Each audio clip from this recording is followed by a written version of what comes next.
Today we are going to start the lesson number 1, crop production and management. We know that India is the one of the country where the crop production is in more amount. India is a country of big population which required more amount of the grains. So there is a very importance for the crop production and for the management. Now we are on the page number 1. Just see the textbook, page number 1, which is on your screen. Paheli and Bhujo went to their uncle's house during the summer vacation.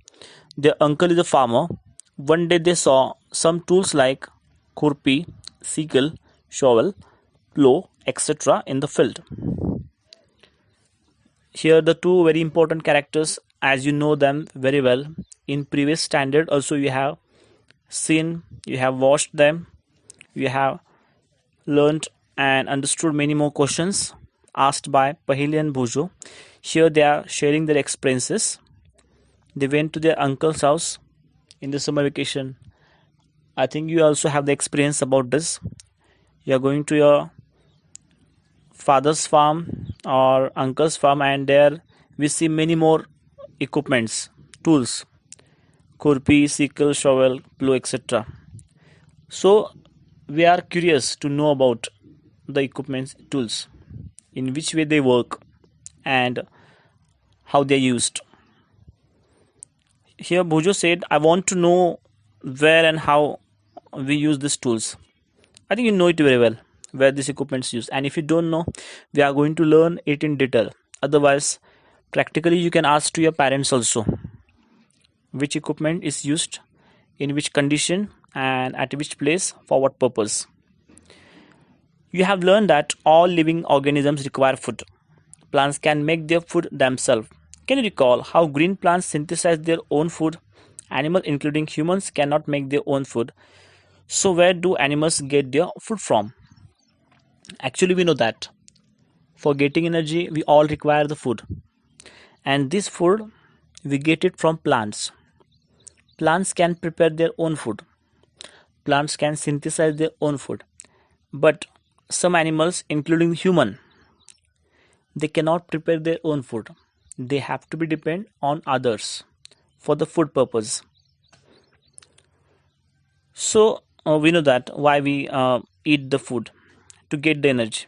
You already know that energy from the food is utilized by organism for carrying out their various body functions such as digestion, respiration, and excretion. We get our food from plants or animals or both. The question asked, very simple question. The question is, why we eat the food?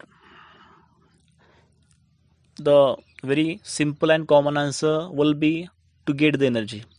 But we are not eating the food only for getting the energy. We are eating the food to complete some tasks in our body, to complete some processes which are very important in our body.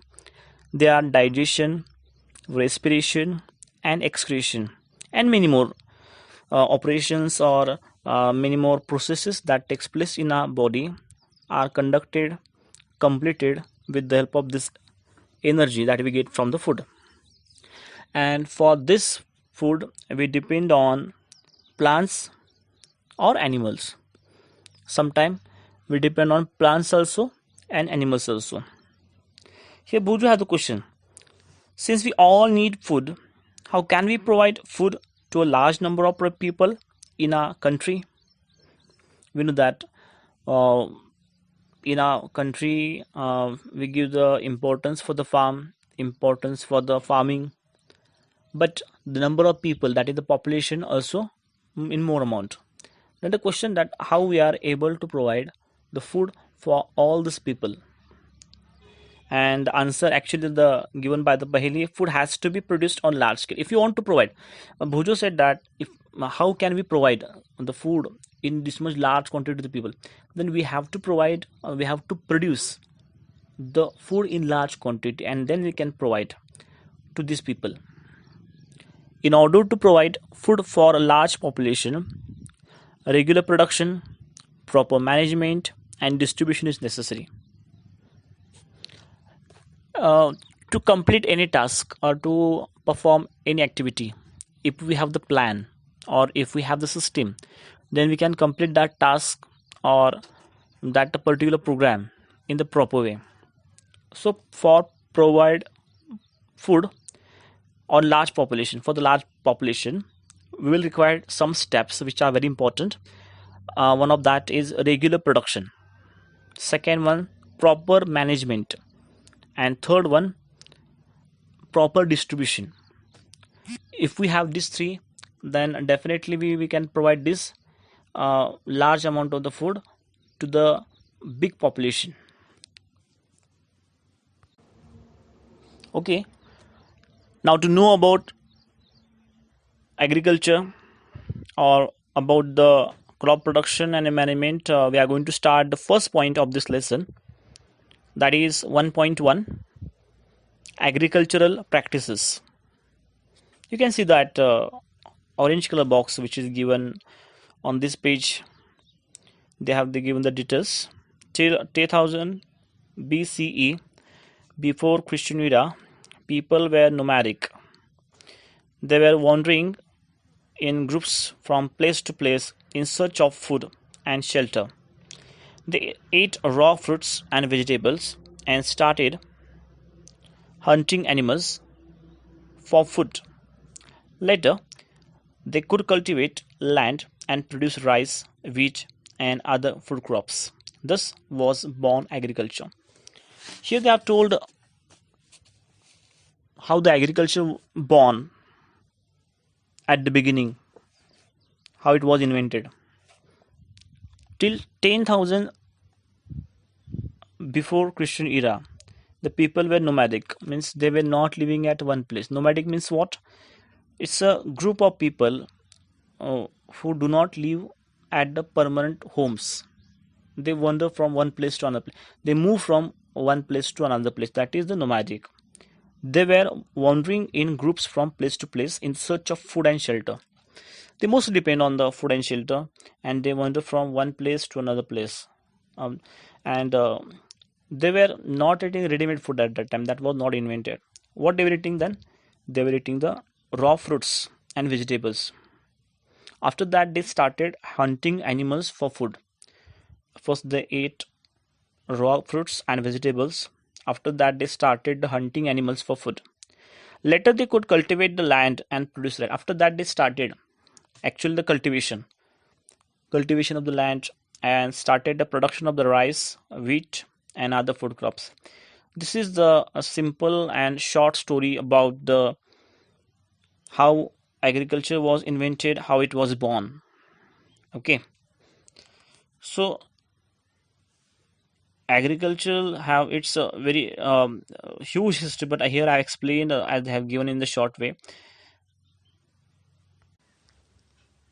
Now we are going to learn about what is crop. What do you mean by crop? The question can be asked as the definition also. Crop, define crop. When plants of the same kind are cultivated at one place on large scale, it is called crop. When plant of same kind means same type. For example, sugarcane. If sugarcane is cultivated at one place on large scale, it is called a crop. In place of sugarcane, we can take another one, wheat. We can take the jawar. We can take the bajra. In example, we can take when a plant of the same kind are cultivated at one place on large scale is called crop. They are given example wheat. The crop of wheat means that all plants grown in the field are that of the wheat. When we say crop of wheat means at that place, at the particular place, all the plants will be of the crop, that is of the wheat. Okay, you already know that crops are of different types. We talk about it. The crops are of different types, like as a cereals, vegetables, and fruits. This can be classified on the basis of seasons in which they grow. Actually, there are many ways to classify the crops. The one of the way is classification of the crops on the basis of the seasons. India is a vast country. The climatic conditions like temperature, humidity, and rainfall vary from one region to another.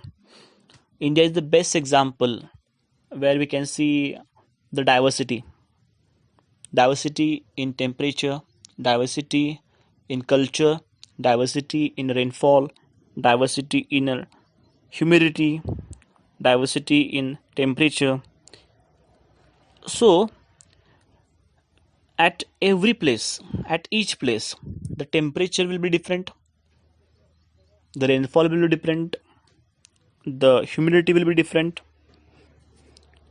So, to understand exactly how the crops are classified, let me go on the page number 2. So we are going to on now on the page number 2. Accordingly, there is a rich variety of crops grown in different parts of the country. As I told now only, India is a vast country where each place have different temperature, different humidity, different rainfall. Then crops also grow in these parts. They are different. Despite this diversity, two broad cropping patterns can be identified. Means even if there are a presence of different crops according to the different temperature, different rainfall, we are able to classify the given crops into the two types, two patterns that I would like to describe it. They are given on the page number 2. The number 1 is kharif crops and number 2 is the rabi crops. Kharif crops and rabi crops. So now here we can prepare the question.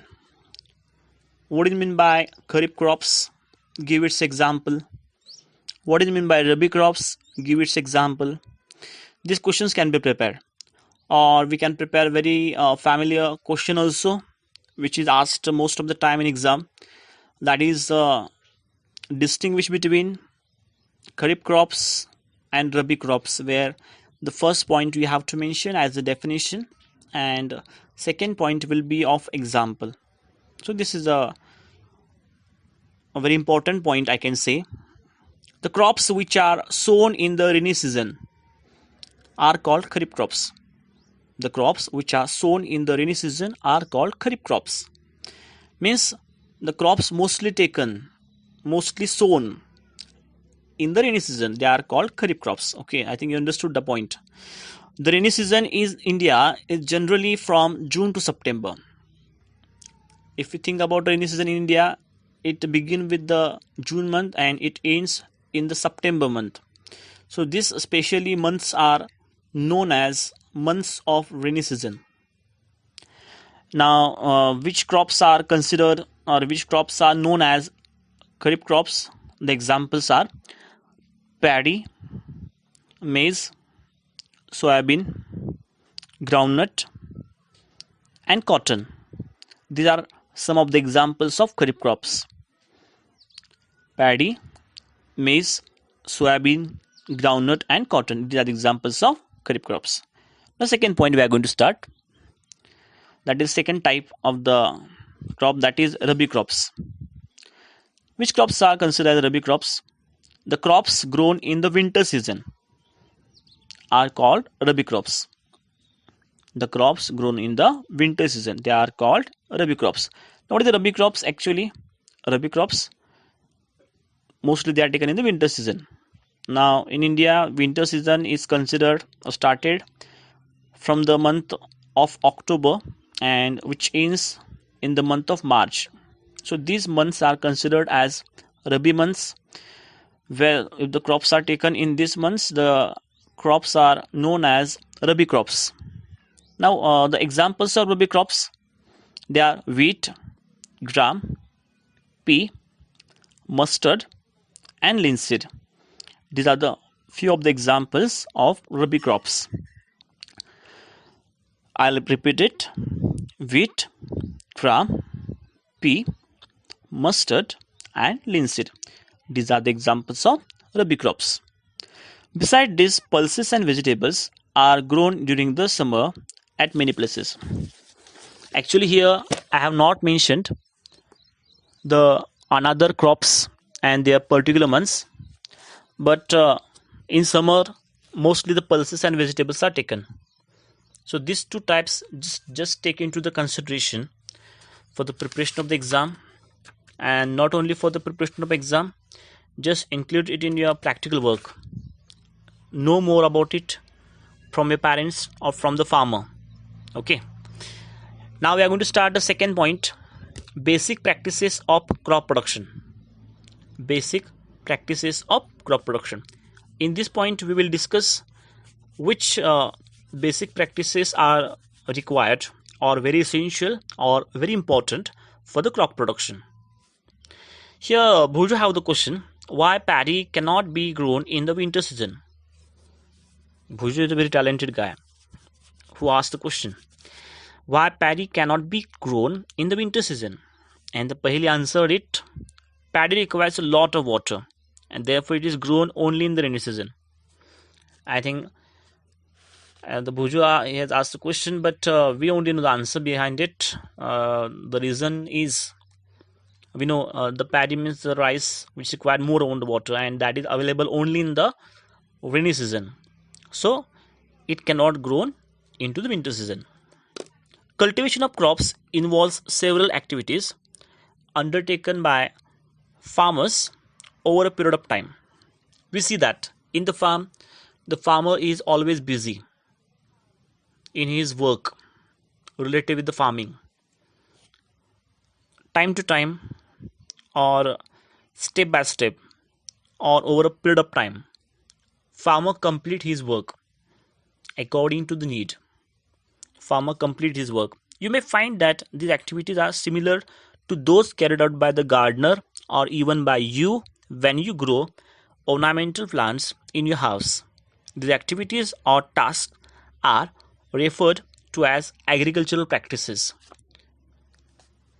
You must know about it.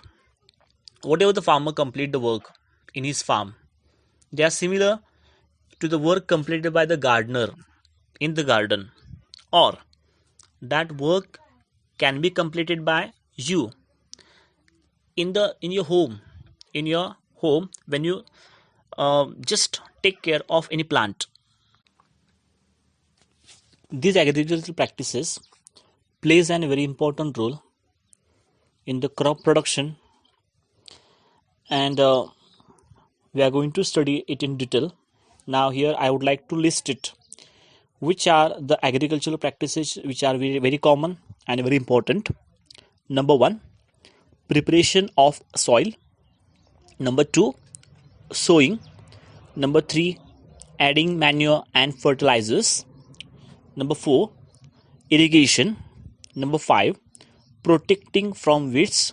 Number 6, harvesting. Number 7, storage. So these all are the agricultural practices which are very important for getting the good crop, and these all have to be done in time to time. We are going to study in detail these all agricultural practices in next session. So today just think that you all students have to focus on the points which are taught today, learn it, frame the questions and write the answers. The next part we will see in the next session. Okay, thank you.